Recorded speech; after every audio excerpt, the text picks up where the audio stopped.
हमारे जगत गुरु श्री रामभद्राचार्य जी ने अभिनव अरोड़ा के बारे में बोला है कि वो बड़ा मूर्ख लड़का है। जब मैं वृंदावन में था तो मैंने उसे बहुत डांटा था। वो कहता है कि जब मैं शास्त्र पढ़ता हूँ तो श्री कृष्ण आ जाते हैं शास्त्र सुनने के लिए। अभी के टाइम पे अभिनव अरोड़ा हर वो कोशिश कर रहा है, वो इतनी मेहनत कर रहा है कि लोग उसे बाल संत मानने लग जाएं, लोग उसे संत कहने लग जाएं, वो खुद को संत समझने लग गया है। क्योंकि लोगों ने क्या करा है, उसको अपने इनोग्रेशन में, छोटी छोटी पार्टियों में उसको वो बुलाने लग गए, उसको वो दर्जा देने लग गए जो एक संत को कई तपस्या करने के बाद, तप करने के बाद वो संत को मिलता है। लेकिन इसको अभी से वो मिल रहा है और ये चाहता ही है, वो इसीलिए तो मेहनत करता है। आपने देखा होगा कि जहां पर भी बड़े बड़े गुरु होते हैं, बड़े बड़े संत होते हैं, ये वहीं पर पहुंच जाता है। फिर वो चाहे श्रीहित प्रेमानंद जी महाराज हो, रामभद्राचार्य जी हो, इंद्रेश जी महाराज हो, या कोई भी फेमस गुरु हो, कोई भी फेमस कथावाचक हो, ये वहीं चल जाएगा और कैमरे के फोकस में रहेगा। इसको पता है कि फेमस कैसे होना है। जब हमारे भगवान ने अवतार लिया था, उन्होंने अपने जीवन काल में जितनी लीलाएं नहीं की है, उससे ज्यादा लीलाएं ये एक साल में कर चुका है, सिर्फ और सिर्फ फेमस होने के लिए। इसे पता है कि मुझे कैसे फेमस होना है। इसकी प्रॉपर ट्रेनिंग होती है। इसको ये बताया जाता है कि तेरे को कहाँ पर खड़ा होना है, तेरे को क्या बोलना है। इसके माता पिता इसको पूरा ट्रेन करके भेजते हैं हर एक इंटरव्यू देने के लिए। ये अभी से शास्त्र का ज्ञाता बन चुका है। ये संसार छोड़ने की बात कर रहा है कि आप संसार को छोड़ दीजिए। ये शास्त्रों का ज्ञान देता है और ये खुद को बाल संत कहता है। देख भाई, सबसे पहले तू अपनी गलतफहमी दूर कर। ना तू बाल संत है, ना तू शास्त्र का ज्ञाता है। पहले तू शास्त्र पढ़, तू तप कर। तेरे को पता है संत किसे कहते हैं? संत वो होता है जिसने अपने जीवन में सब चीजों से वैराग्य ले लिया हो। ना उसे किसी दुनिया से मतलब है, ना किसी विषय भोग से मतलब है, ना उसे फेमस होना है। वो असली संत होता है। संत वो होता है जो अपने आचरण से दूसरों को बदल दे। उसमें इतना सामर्थ्य होता है कि उसकी वाणी, उसके वचन वो प्रमाण होते हैं उसके जीवन का, उसके तप का प्रमाण होता है। जैसे कि हमारे श्रीहित प्रेमानंद जी महाराज आज वो जो बोलते हैं, वो जो बातें बोलते हैं, वो जो वचन बोलते हैं, उनकी जो वाणी है उनमें इतना सामर्थ्य है कि कोई भी व्यक्ति उनके वचनों से मोहित हो जाता है और वो अपने जीवन को बदल देता है। तेरे अंदर ऐसे कहाँ के वचन है, तूने कहाँ की ऐसी बातें बोल दी हैं जिससे लोगों का जीवन बदल जाए, और तू खुद को बाल संत कहता है।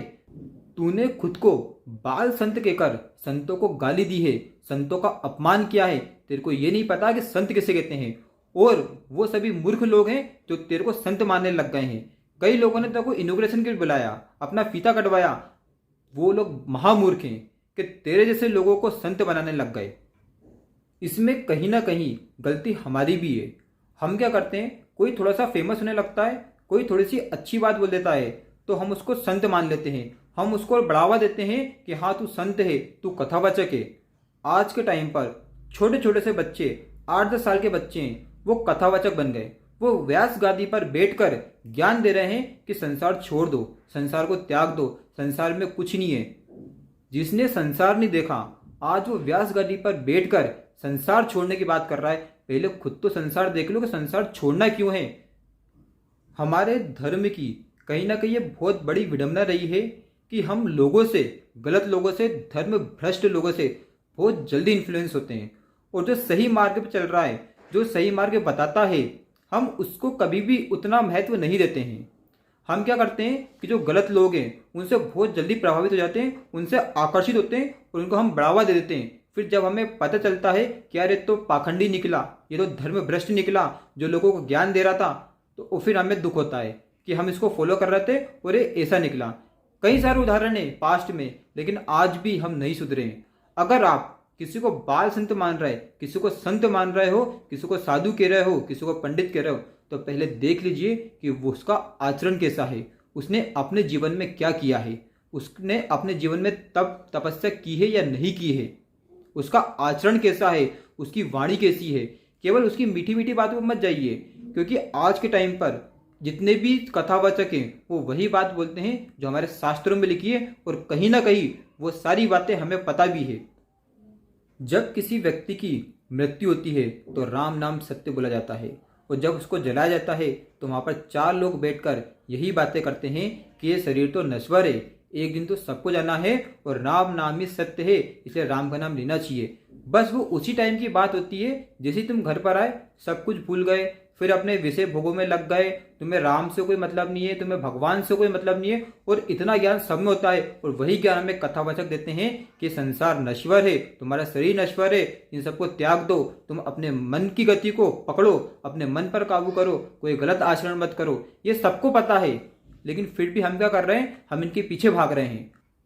अगर आप अपने जीवन को बदलना चाहते हैं, अगर आप भगवत प्राप्ति करना चाहते हैं, अपने जीवन में गुरु बनाना चाहते हैं, तो पहले देख लीजिए कि आप जिसको गुरु बनाना चाहते हैं उसकी वाणी कैसी है, उसका आचरण कैसा है। उसके बाद ही आप उसे गुरु बनाइए, उसे कथावाचक कहिए। क्योंकि आज के टाइम पे बहुत ज़्यादा पाखंडवाद चल रहा है।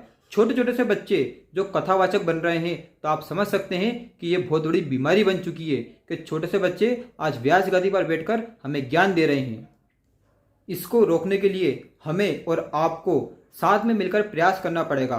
हमें उन लोगों को कभी फॉलो नहीं करना है जिनका चेहरा कुछ और है, जिनका कैरेक्टर कुछ और है, जिनका आचरण कुछ और है और जो बोलते कुछ और है। जिनके दो चेहरे हैं उनको हमें कभी भी फॉलो नहीं करना है, और हमें उन्हीं लोगों को फॉलो करना है जिनकी जो बात है वही आचरण में है।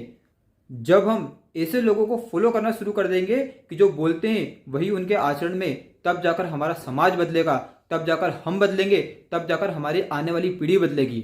अगर आपको वीडियो अच्छा लगा हो तो वीडियो को लाइक कीजिए, चैनल को सब्सक्राइब कीजिए। जय श्री कृष्ण, राधे राधे।